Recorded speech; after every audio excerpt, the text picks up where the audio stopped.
Party बना ली है जो पीडीए की जरूरत पड़ गई सर?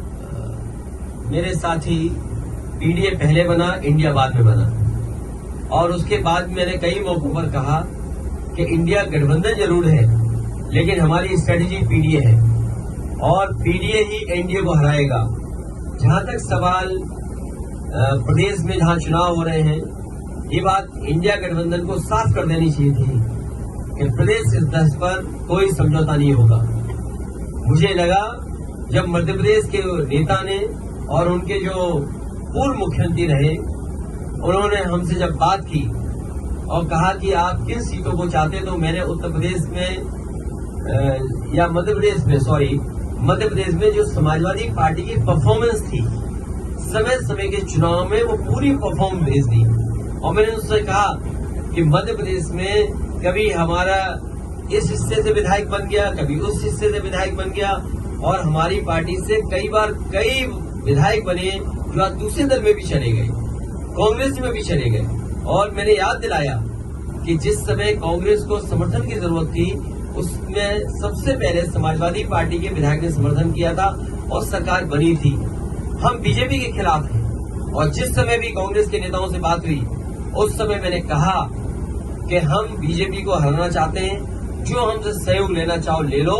और उस समय उन्होंने बैठक करके, रात में 1 बजे बैठ करके, जिसमें हमारी पार्टी के एमएलसी रहे श्याम सुंदर जी, विधायक रहे दीपक, हमारे प्रदेश के अध्यक्ष, पार्टी के संगठन के डॉक्टर मनोज, इन लोगों ने बैठ करके कांग्रेस के वरिष्ठ नेता, दोनों पूर्व मुख्यमंत्रियों से बात की।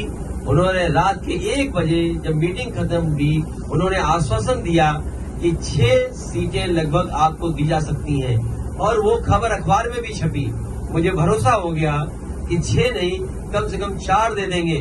लेकिन जब सूची आई कांग्रेस की, तो जो हमारा सिटिंग एमएलए है, उस पे भी उन्होंने प्रत्याशी घोषित कर दिया। इसलिए मजबूरी में समाजवादियों को अपने जहां मजबूत क्षेत्र है, वहां पर कार्यकर्ताओं की भावना को समझते हुए हमें लड़ाना पड़ रहा है। मैं ये भरोसा दिलाता हूं कि समाजवादी पार्टी उन्हीं सीटों पर लड़ेगी जहां पार्टी का संगठन है, या संगठन उनको कहेगा हम बीजेपी को हराना चाहते हैं, उस लक्ष्य में हम लोग आगे बढ़ेंगे। और जहां तक सवाल है एक कांग्रेस नेता के बारे में, आजमगढ़ का रिश्ता समाजवादियों से बहुत गहरा है। अगर कोई आजमगढ़ पर टिप्पणी करेगा तो वो लोग भी सुनने के लिए तैयार रहे, या फिर सोच समझ करके बोले। अगर अपने बड़े नेताओं से पूछ करके बोल रहे हैं आप, तो बात अलग है। लेकिन अगर आप आजमगढ़ पर कुछ बोलेंगे, जो इमोशन आजमगढ़ से समाजवादियों का है, हो सकता है कांग्रेस का इमोशन रायबरेली और अमेठी में भी वही हो। तो हम लोगों ने कभी टिप्पणी रायबरेली और अमेठी पे नहीं की, इसलिए उनको सावधान रहना चाहिए। आजमगढ़ जैसी जगह पर उसी तरह के इमोशन का भाव है, इसलिए टिप्पणी करने से पहले बहुत सोचना चाहिए।